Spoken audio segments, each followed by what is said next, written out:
žvejuprekės.lt, Assassin laivelis ir prašėt parodyti, kaip užsistato GPS taškai, kalibracijos namų taškas ir panašiai. Tai metam laivelį į vandenį, paplaukiam kiek toliau, kad nesikalibruotų ant kranto. Užteks, manau.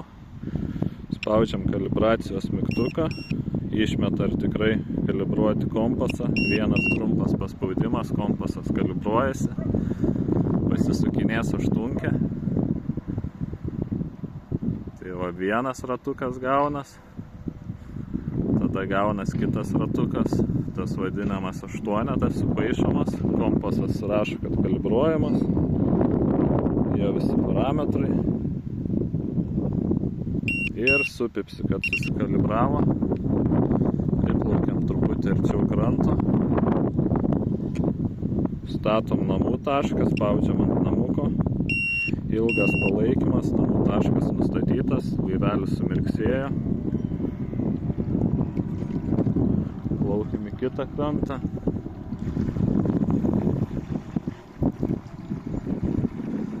Užsistatysim GPS tašką.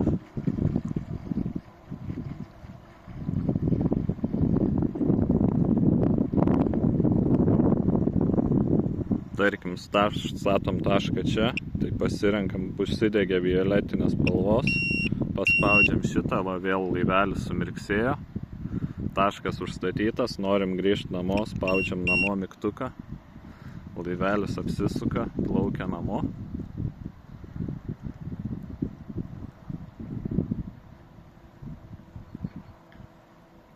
Galim įsijungti šviesas per tas laiką.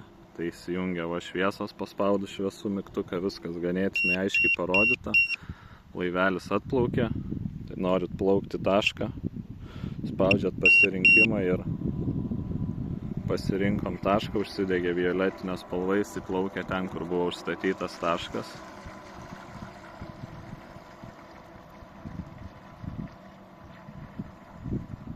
Nuplaukia į tašką, čia rodo atstumą.